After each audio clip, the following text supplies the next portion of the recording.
Hello, this is week 6 of our music on the internet. So we're going to start off with our usual greeting. So I'm going to start and then you copy. Hello to you. Move your shoulders 1, 2.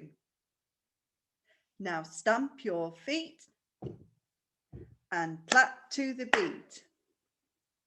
Wave your hands up high. Point your fingers to the sky with a smile and a grin. Turn round and spin. Well done, everyone. Now our lesson has begun. Brilliant, well remembered. So what we're going to be doing over the next few weeks is learning how to write music down properly. So it's going to take a few weeks to sort this out. So over the last few weeks, we've been talking about crotchets and quavers and rests, which we'll review again today, but we're going to add 2 more notes as well. And then we're going to see about adding other things, and we'll talk about them as we go through.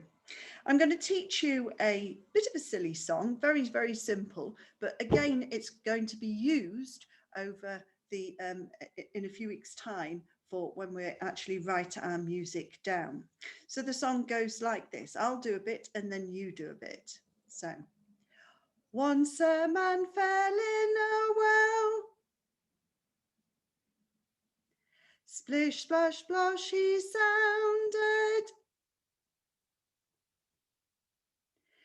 If he had not fallen in, he would not have drowned. Well done. Did you notice I was doing something with my hand as well while I was singing? I'd like you to copy. So let's do that again. I'll do a bit and then you do a bit. Once a man fell in a well. Splish, splash, splosh, he sounded. If he had not fallen in, he would not have drowned. Well done. How many bits did I teach you? Can you remember? So yes, it was 4 bits. So bits of music are called phrases. So there are 4 phrases to that piece of music. So let's learn that again. So I'm going to teach you a phrase and you copy. So off we go. Once a man fell in a well. Splish, splash, splosh, he sounded. If he had not fallen in, he would not have drowned. Now, when I was singing, as you noticed, I was doing something to my hand. So what happened to my hand as I was singing? Did you notice my hand was going up, or it might have been coming down? So in the first phrase, my hand was going up. So why do you think my hand was going up? It went up because the notes that I was singing were also going up in pitch. Once a man fell in a well. And notice that in a well stayed where it was because my pitch didn't change. It stayed where it was. In the second phrase, splish, splash, splosh, he sounded. The pitch of my voice was going up. So my hands were going up apart from sounded when my hands stayed the same. Let's have a look and see what happens in the third phrase. If he had not fallen in, did that happen the same? My voice was going up in pitch, so my hand was going up in pitch. But I wonder what happened with the last phrase. He would not have drowned. So did you notice my hand came down? It started high. my voice was high pitched to start off with, but then my hand travelled down as my pitch of my voice travelled down. He would not have drowned. That word drowned is a bit funny. It's kind of just made up for singing. But my voice stayed the same there. Drowned, because the pitch stayed the same. So in those phrases, the first three phrases, my voice was going up in pitch, and the last phrase, the fourth phrase, my voice was going down in pitch. Did you also notice that as my voice was changing, it was moving in steps? I wasn't jumping, I was moving in steps. So as the pitch was going up, it was jumping up, it was going up in steps, not missing notes. Once a man fell in a well. Try humming that and see how your voice goes up in steps.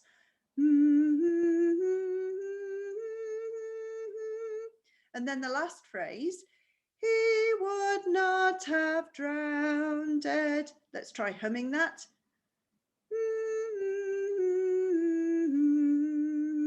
It was going down in steps.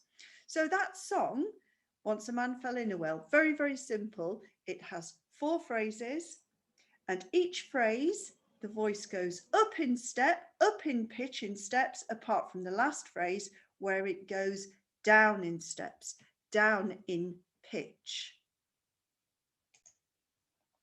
So knowing that will be very important when we actually start writing some of our music in a few weeks' time. Right, I would like you now to go and find a pencil, a piece of paper, maybe a ruler, and a rubber. The rubber's not quite so important, but definitely a pencil, piece of paper, and a ruler. And just pause the video while you go and find those items. Have you managed to find those items? Right, I'm just going to share a screen with you.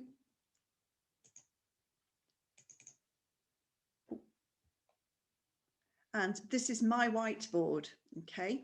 So I'm going to draw some things on here, and I'd like you to copy. So first of all, I am going to draw a crotchet. Can you remember what that looked like? So we had a black blob. So there's my blob. I'm going to fill it in. Can you do this as well? Might take a bit of time. So we've got a black blob. And then what else do we need with our black blob to make this a crotchet? We need a stick. There we go. Now the stick can go down or it can go up. So I'm just going to do a black blob now with the stick going up. I know my blob's a different size, but it's still the same colour. So I've got a black blob. I'm going to try and fill it in with the stick going up. Whoop, it's a bit of a wobbly stick there. Should be a straight stick. So those are crotchets, and the rhythm for those, the rhythm word for those is tar. So we've got 2 tars there, haven't we? Right, I'm now going to draw a couple of quavers. So again, we need our black blobs. I'm going to do 2 black blobs. Colour them in.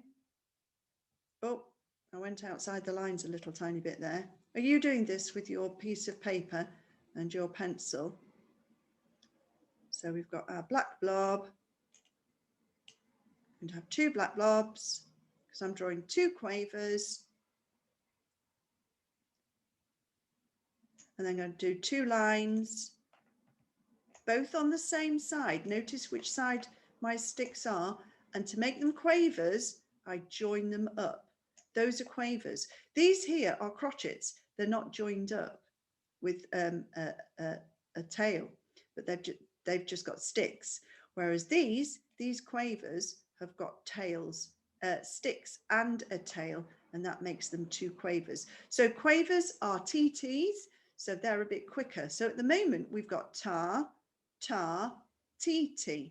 Then the other thing that we were doing was a rest. Now, an easy way to do a rest is like let me show you in 2 stages really. I'm going to draw a Z, a sh, and then put a little curly bit on the bottom.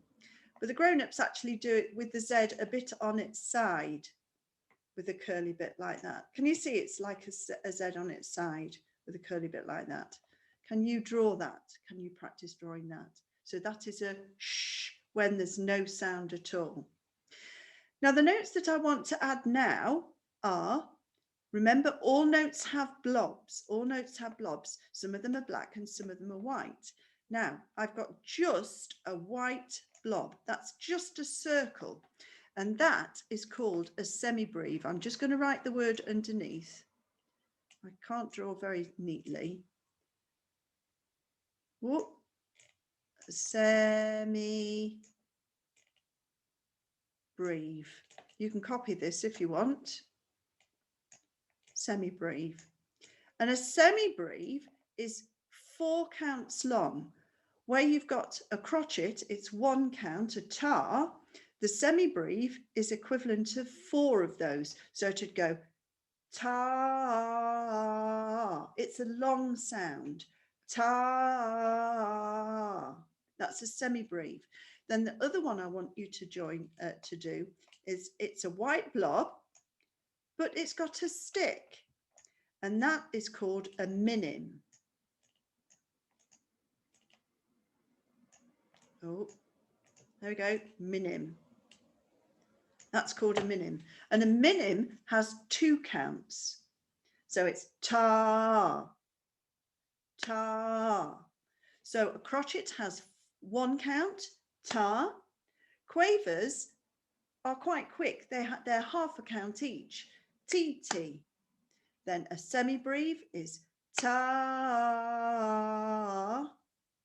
And a minim is 2 counts, ta. I'll just put those numbers over the top just to remind you. So we've got crotchet, which is 1 beat. Quaver is half a beat, so 2 half beats make 1 beat. A semibreve is 4 counts, and a minim is 2 counts. And those are crotchet rests. They've just got 1 count each. It's 1 rest, it's 1 sh. Okay, so we've got a crotchet. Doesn't matter whether the stick's going up or down.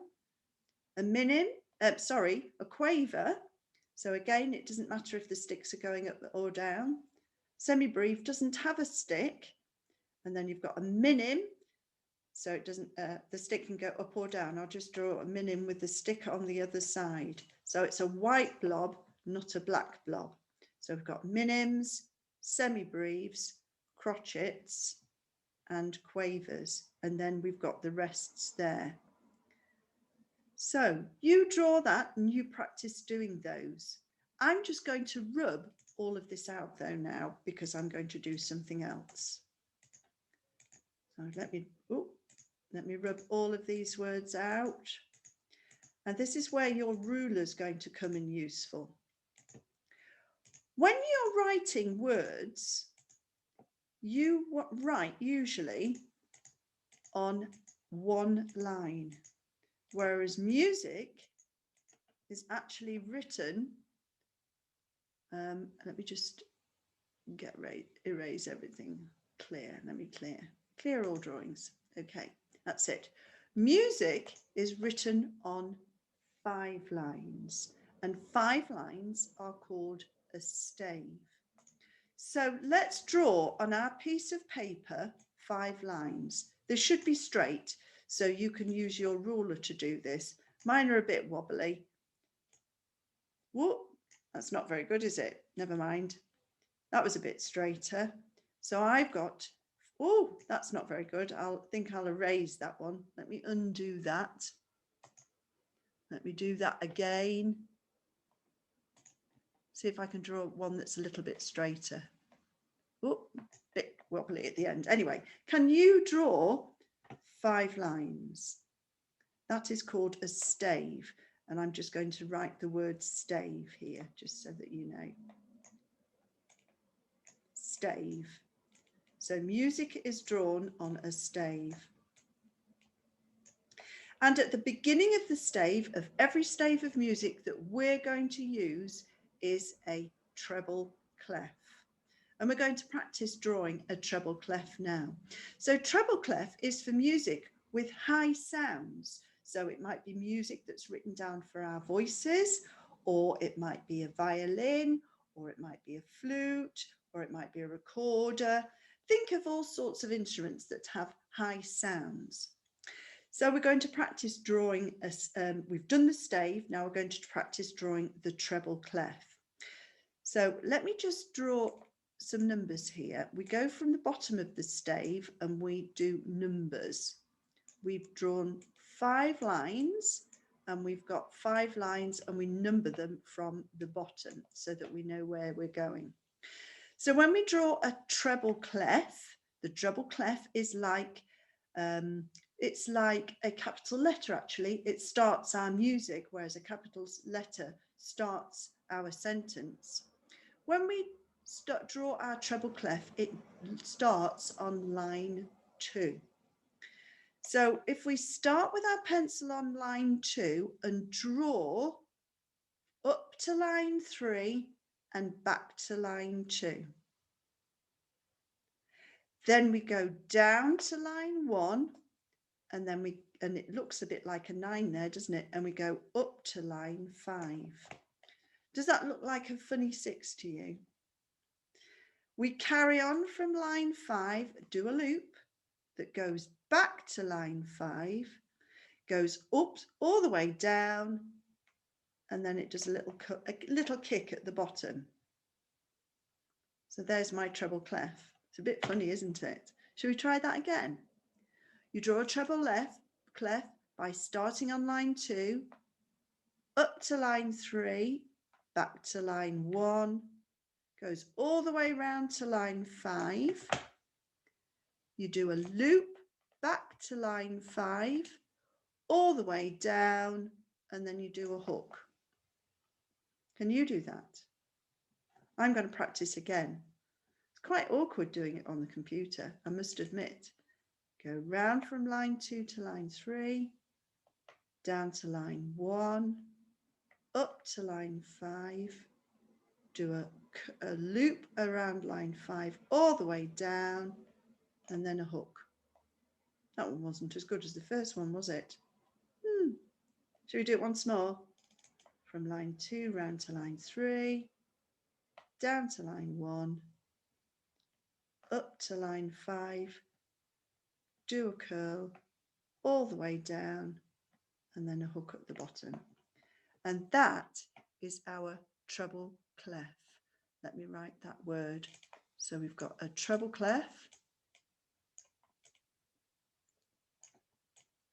treble clef, and the treble clef is for using for music that has high notes, like our singing or recorder, or it might be a violin, or it might be a trumpet.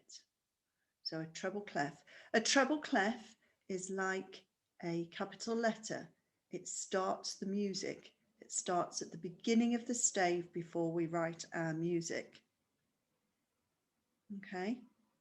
So the other thing I want you to remember is that when we've got notes, all notes have blobs. All notes have blobs. Some of them have sticks and some of them have tails. Some of them are black and some of them are white. And what the note looks like tells you how long it is. The fact that it's a black blob with a stick means it's 1 count long. If it's a black blob with a stick and a tail, they're half a count long. If it's a white blob without a stick, it's 4 counts long. If it's a white blob with a stick, it's 2 counts long. So what the note looks like tells you how long the note is. Right, I'm going to stop sharing that with you now, and I'm going to share a different screen with you. And this is the screen I'm going to share.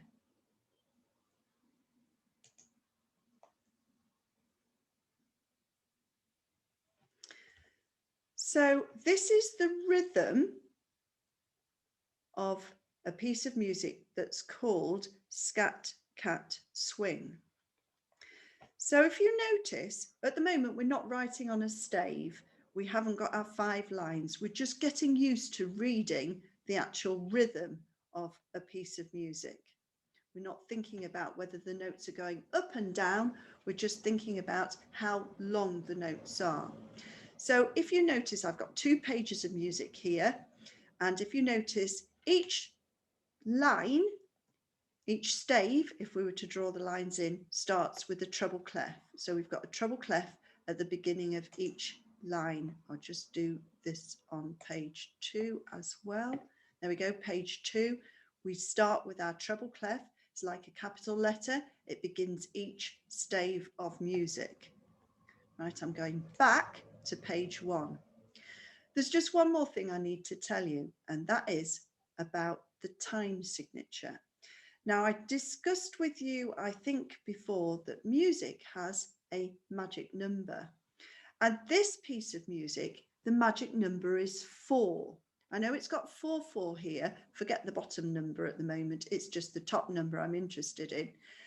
And 4 is, for this piece of music, is our magic number.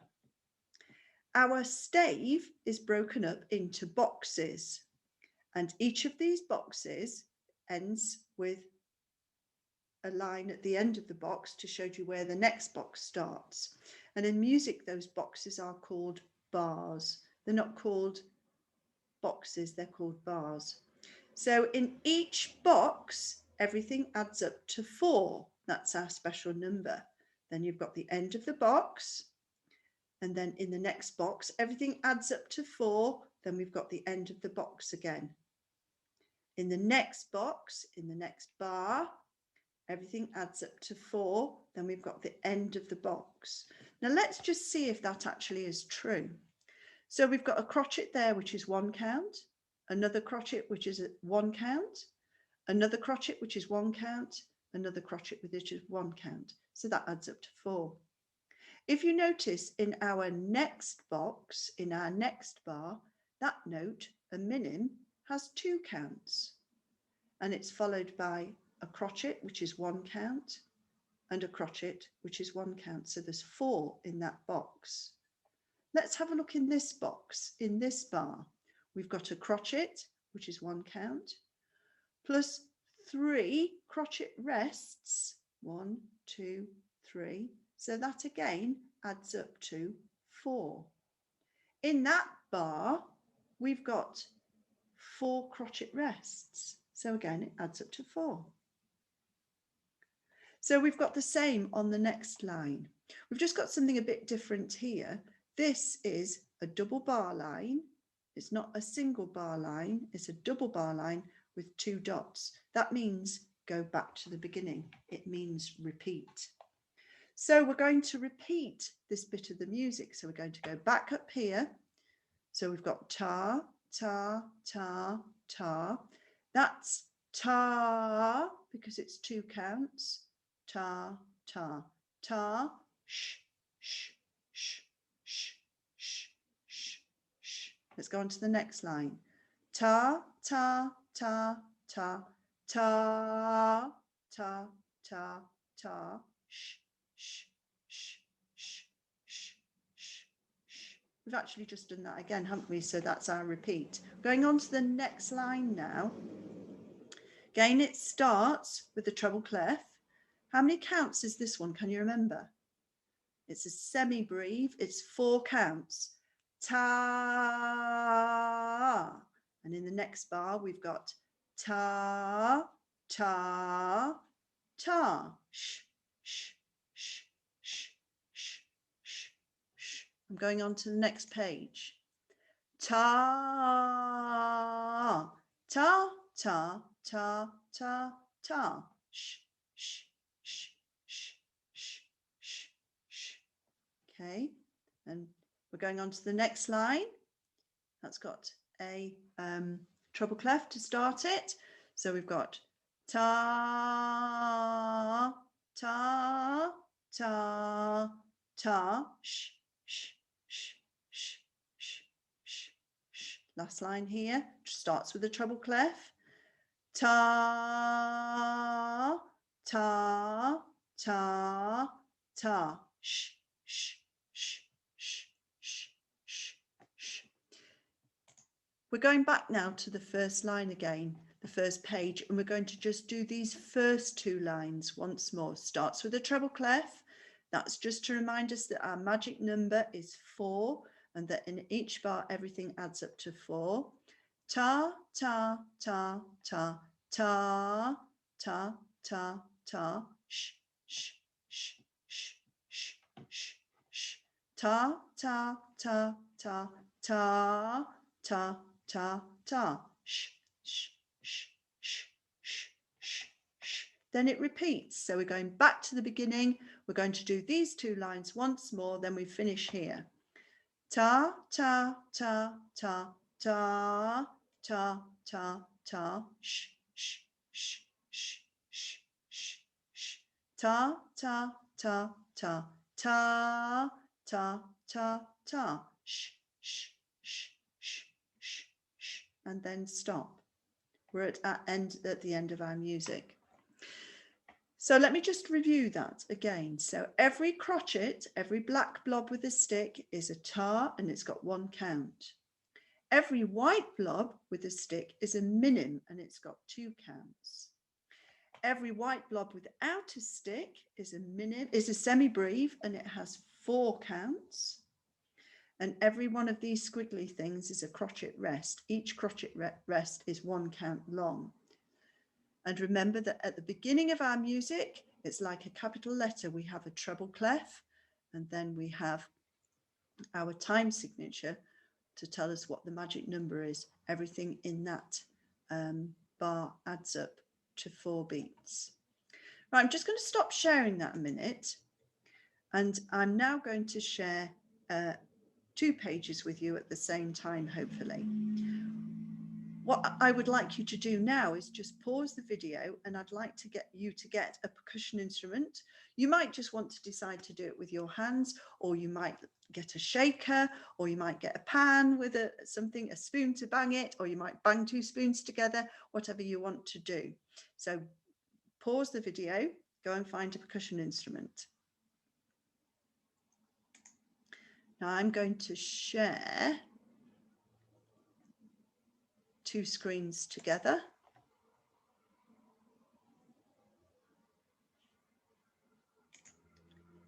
So I've got that, but I also want to share, if I can, this as well. Oh, no, this. There we go.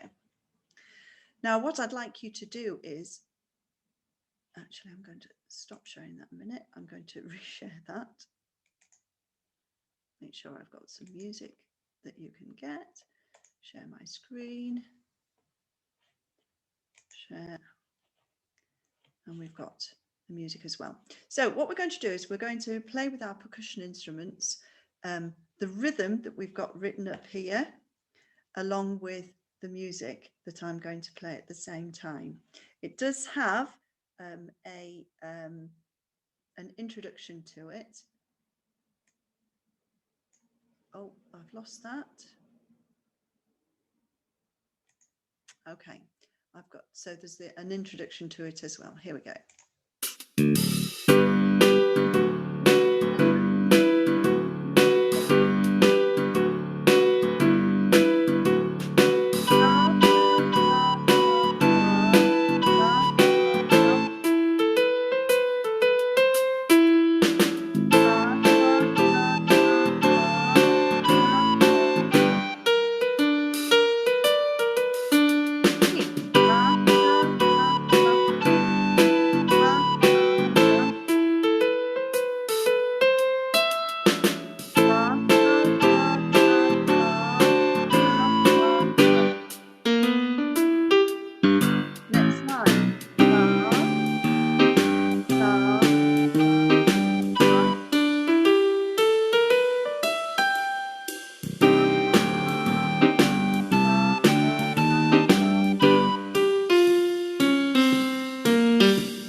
Did you manage to keep up with that? Let me see if I can move that down a bit.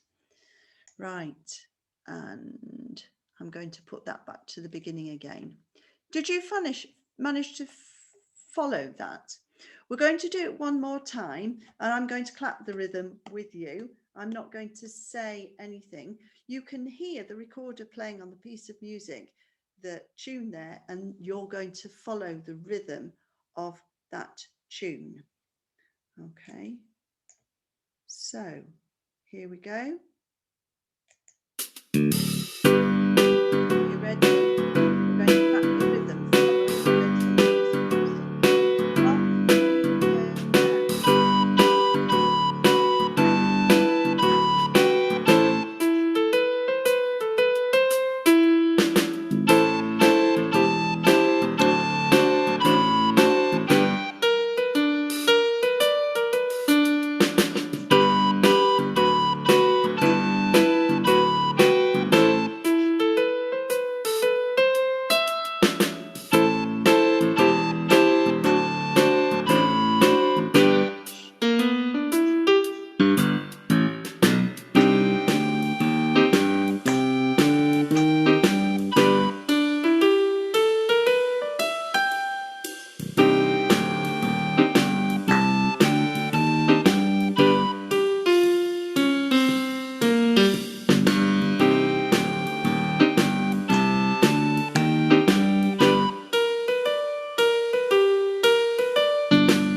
Well done.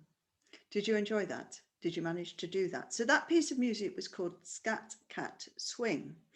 And just before we started, I told you that what the notes look like tells you how long, the duration tells you how long the notes are, so that you know that when you've got a black blob with a stick, it's 1 count long. When it's a white blob with a stick, it's 2 counts long. When you've got a white blob without a stick, it's 4 counts long.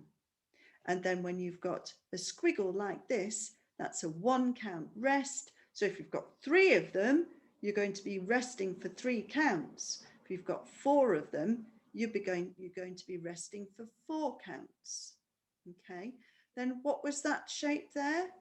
That was a repeat. So you've got a double bar line with 2 dots. So let's just go through these words as well. So we've got a treble clef. So a treble clef comes at the beginning of every stave of music. It's like a capital letter. Then we've got our 4/4 there. The top number is the bit that we're interested in, the 4 bit. That tells us that there are 4, a magic number of 4 for each of our boxes, each of our bars in music. So the boxes are called bar, it's a bar. And then at the end of each bar, we've got a bar line. That tells us that the box is finished and we're starting a new box. So we've got a bar and a bar line. And then here we've got a repeat mark. But the important bit actually is the fact that we've got a double bar line. If it had no dots, it would mean that it was the end of the music, which indeed it is. But the dots tell us to go back to the beginning one more time, so that it becomes a repeat. Okay, there's been a lot of new words there. I'm just going to unshare that screen. There've been a lot of new words there today, but we will go over them again. And just finally to remind you that when we write music, we write on how many lines? That's right, 5 lines, and 5 lines is called a stave. And that's going to be something that we're going to look at the next time I see you. So all that remains is for me to say goodbye.